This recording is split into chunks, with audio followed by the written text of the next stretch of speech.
Bonsoir et bienvenue dans notre tutoriel qui va vous présenter la configuration du portail captif sur Zero Shell. Donc Zero Shell, c'est un système d'exploitation possédant de nombreux services parmi lesquels nous pouvons avoir le service du portail captif. Donc nous pouvons voir l'architecture que nous allons implémenter dans ce tutoriel. Donc au centre de notre réseau, nous avons notre machine avec un système d'exploitation Zero Shell qui va permettre d'authentifier les utilisateurs du LAN qui vont accéder à Internet. Donc, vous pouvez constater ici que notre serveur Zero Shell possède deux cartes réseau.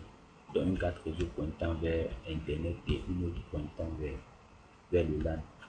Donc, sans plus tarder, nous allons essayer d'implémenter cette architecture et puis de configurer. Donc, nous allons sans plus tarder passer à la création de la machine virtuelle dans laquelle nous allons installer notre logiciel d'authentification.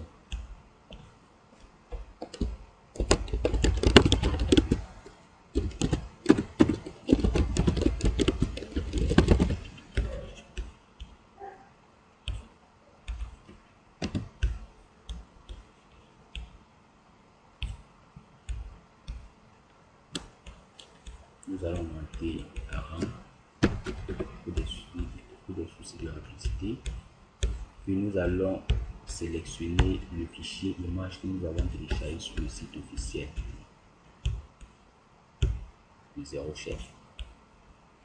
Comme nous l'avons dit sur le schéma, notre machine virtuelle va posséder deux cartes réseau.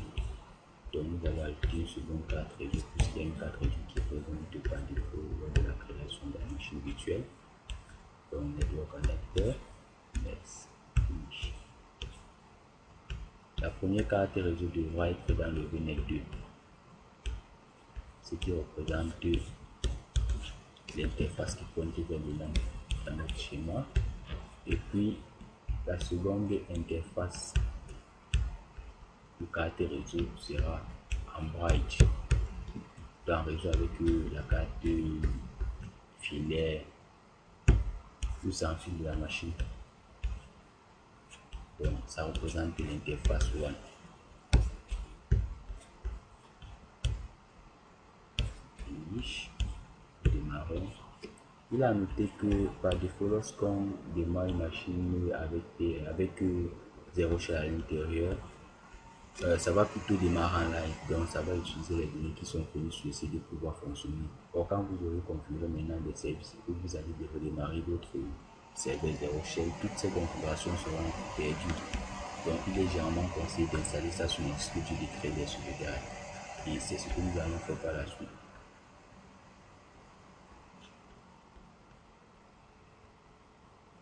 Nous pouvons aussi observer les configurations IP que nous avons attribuées à la carte virtuelle VNet 2 en venant sur statut. Donc nous avons attribué des paramètres IP, IPv4 statique. Donc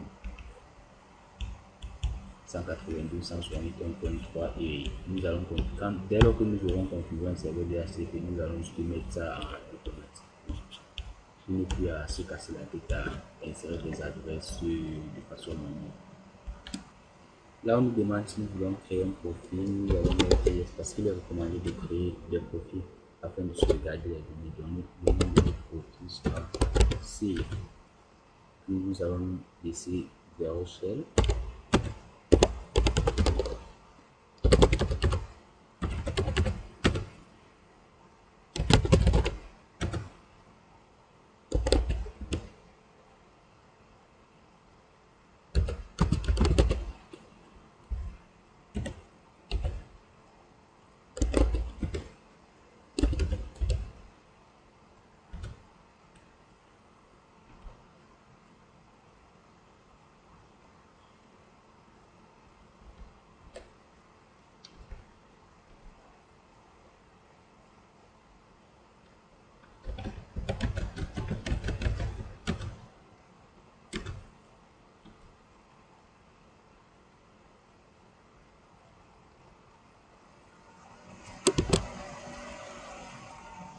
Donc là, nous allons redémarrer Zero Shell. point de prendre.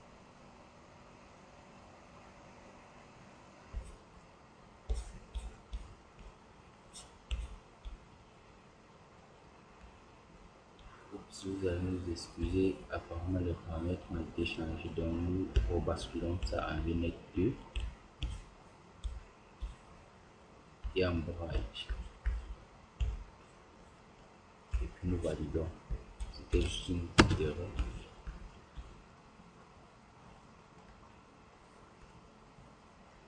Étant donné que Zero Shell a généré un certificat auto-signé, cet article n'est pas reconnu par une autorité de certification.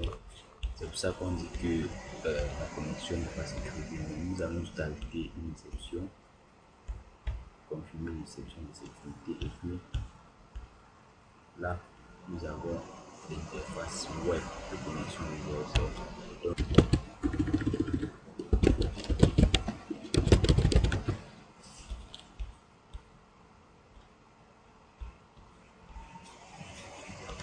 Donc là, nous avons l'interface web de Zero.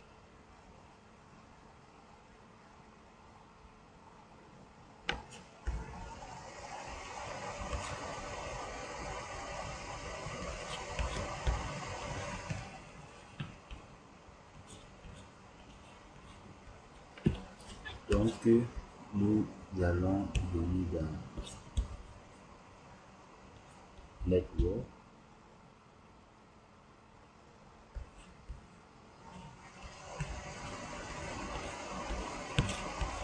Sélectionnons la carte One, puisque là c'est la carte qui tend vers le LAN, ça c'est la carte qui va vers Internet, dans le point. Nous allons mettre ça en dynamique.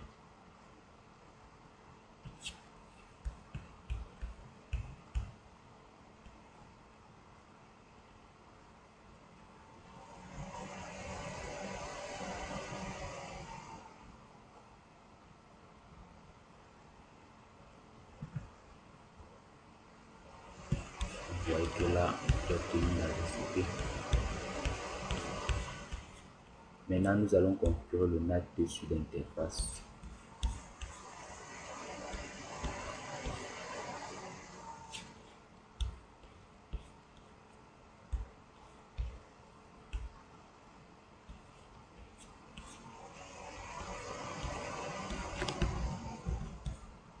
Nous allons aussi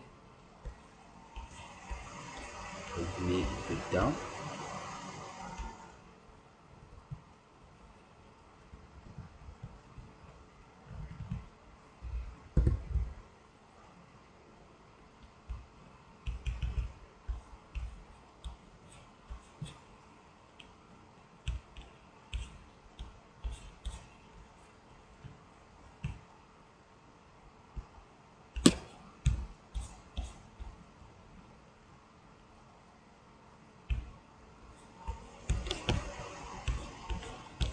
Puis nous allons venir dans User pour ajouter un nouvel utilisateur. Les utilisateurs devront se connecter au portail actif. Donc nous cliquons sur Add.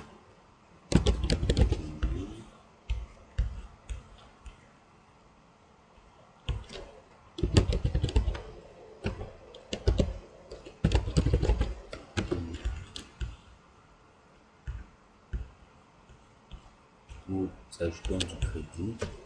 C'est ça.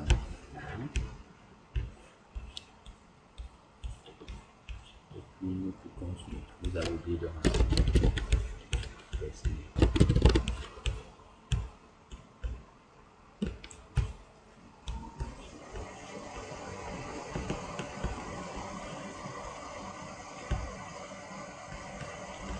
On voit que notre dossier d'utilisateur a été créé là. C'est que nous allons d'abord configurer le DHCP pour l'attribution des configurations IP.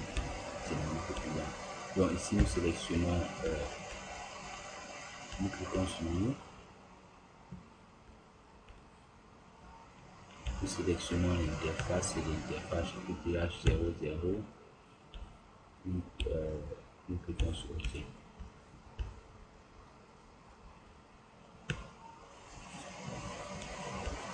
Puis nous venons là configurer la page d'adresse IP 283.5a.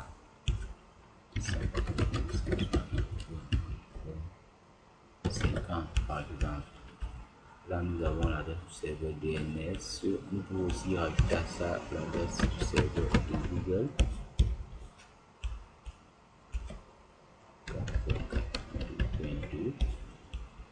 Domaine name my ici.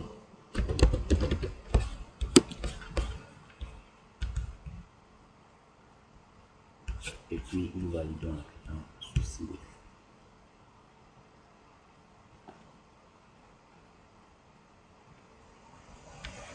Nous venons maintenant dans la machine vérifier les configurations IP.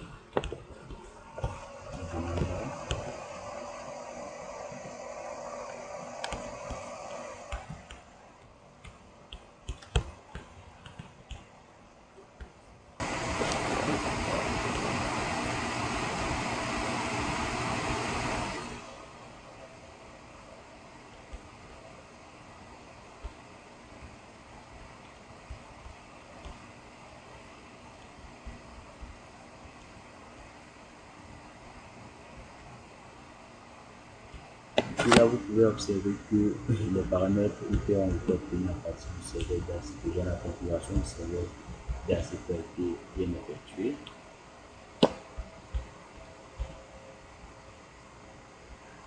Et si vous regardez bien, on a accès à Internet.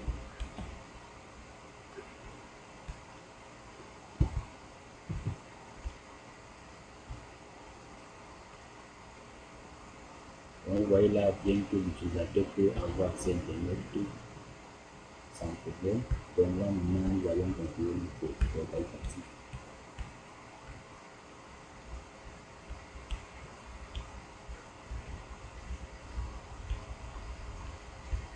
Donc nous allons d'abord partir dans la partie, on autorise les utilisateurs à se connecter au portail actif. Nous pouvons aussi modifier les cours. Donc ici, donc, nous sélectionnons juste défaut et puis nous cliquons sur Change.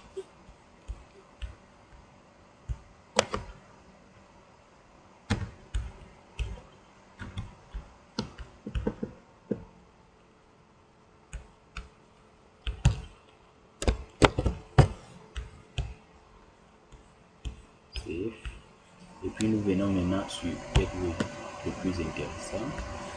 Nous activons le service du portail actif et nous sélectionnons l'interface. Nous voulons appliquer l'authentification sur l'interface sur l'ancien IP plan 00 et puis nous cliquons sur Save.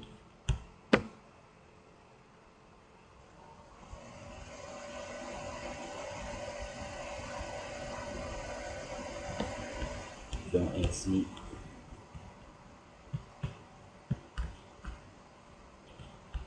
nous avons activé notre portail actif. Maintenant, un utilisateur par exemple qui essaie de naviguer en tapant l'adresse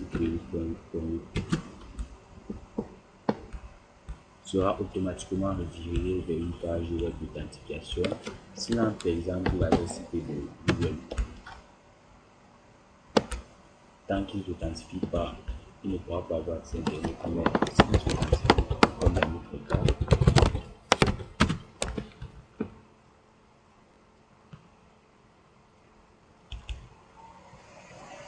vous voyez là bien qu'il est authentifié et puis il pourra continuer sa navigation sans problème.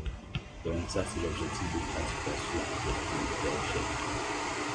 Et nous pouvons par exemple le déconnecter là.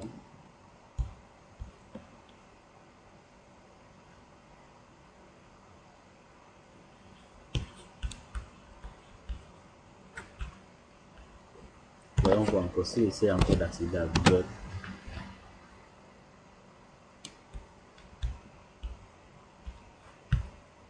Il est automatiquement redirigé vers la page d'authentification. Vous pouvez aussi personnaliser la page d'authentification en venant ici là, Authentication, puis Template.